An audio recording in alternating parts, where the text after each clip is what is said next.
I'm విశాల. నేను కొత్తగా YouTube ఛానల్ని ఓపెన్ చేశానండి. నిన్న హెయిర్ కేర్ గురించి చెప్పాను. ఈరోజేమో బీరకాయ ఫ్రై చేశానండి. ఇది చాలా బాగా వచ్చింది. ఇది మీరు తిని చూసి నాకు ఇష్టపడతారు. ఓకే, ఆయిల్ పెట్టాను. ఆయిల్లో జీలకర్ర, మినపప్పు, శనగపప్పు, ఆవాలు వేసాను. ఇవి ఫ్రై అయిన తర్వాత ఆనియన్స్ వేయాలి. చూస్తూ ఉండండి. ఇది ఫ్రై అయిన తర్వాత ఎండుమిర్చి వేస్తాము, పచ్చిమిర్చి 2 వేస్తాము, కరివేపాకు వేయాలి. ఇది కొంచెం ఫ్రై అయిన తర్వాత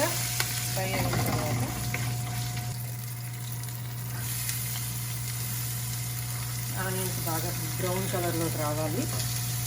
ఇలా ఆనియన్స్ వేసిన తర్వాత కొంచెం సాల్ట్ చల్లి ఇలాగా క్యాప్ పెట్టాలి. 3 మినిట్స్ పెడితే అదంతా బ్రౌన్ కలర్ అవుతుంది.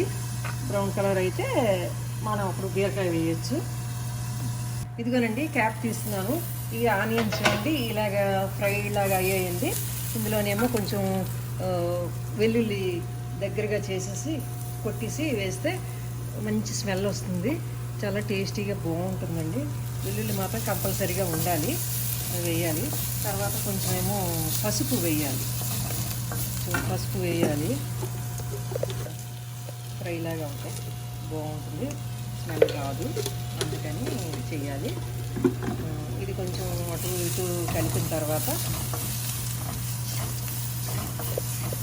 2-3 సార్లు ఇటు అటు కలిపి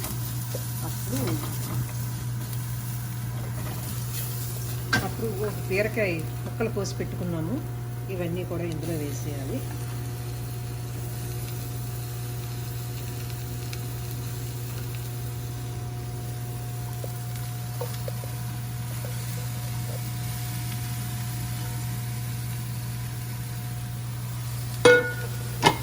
కొద్దిగా సాల్ట్ వేసి ఇలాగా కలిపిన తర్వాత కొద్దిగా సాల్ట్ వేసి మూత పెట్టేయాలి.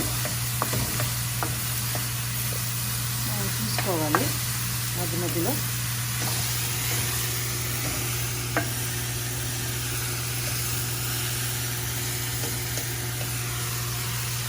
క్యాప్ పెట్టేస్తే 2 మినిట్స్ తర్వాత మళ్ళీ ఒకసారి క్యాప్ చూసి మళ్ళీ కలపాలండి. ఇదిగోనండి, ఇలా క్యాప్ తీసిన తర్వాత 3 మినిట్స్ తర్వాత ఇలా తీస్తే ఇలా అయిందండి దగ్గరగాను. ఇది కొంచెం అటు ఇటుగా ఫ్రై చేసేయాలి. చేసిన తర్వాత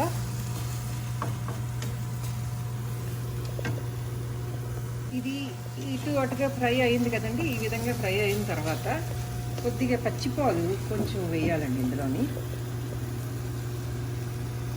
ఒక 1/2 గ్లాస్ పాలు వేస్తే సరిపోతుంది. అది అయిన తర్వాత ఇది దగ్గరికి అయిన తర్వాత చూపిస్తానండి. క్యాప్ పెట్టేసి ఉంచటమే. ఓకే, ఇదిగానండి 3 మినిట్స్ తర్వాత క్యాప్ తీస్తే ఈ రకంగా వచ్చిందండి. మనం ఆల్రెడీ ఇందులో ఎండుమిర్చి, పచ్చిమిర్చి వేసాం కనుక ఇంకా కారం అది ఏం వేయక్కర్లేదండి. ఇది ఇలా దగ్గరికి అయింది కదా, పాలు వేసిన తర్వాత ఇలా దగ్గరికి అయింది. తర్వాత ఏమో కొంచెం కొత్తిమీర వేస్తాము. కొత్తిమీర కొంచెం వేసిన తర్వాత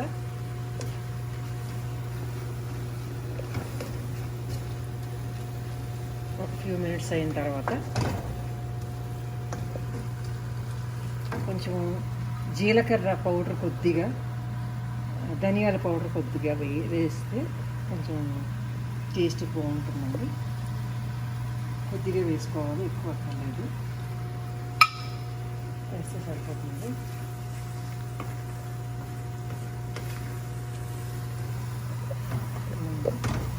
మనం టేస్ట్ చూస్తాను. సాల్ట్ అన్నీ కరెక్ట్, కారం అన్నీ కరెక్ట్గా సరిపోయింది కదా, ఒక్కసారి టేస్ట్ చూసి చెప్తాను. మనం సరిపడినంత వేసుకుంటే చూడక్కర్లేదు, అయినా ఒకసారి చూస్తే కొంచెం మంచిది. చూసానండి, సాల్ట్ కొద్దిగా తక్కువైంది, అది వేసాను. ఇంకంతా కంప్లీట్ అయిపోయినట్టండి. టేస్ట్ అయితే చాలా బాగా వచ్చింది. నేను తిని చూశాను, నాకు నచ్చింది, మీకు నచ్చుతుందని అనుకుంటున్నాను. అందుకని మీరు కూడా ఇలా ట్రై చేసి నాకు కామెంట్ సెక్షన్లో పెట్టండి, లైక్ చేయండి, షేర్ చేయండి.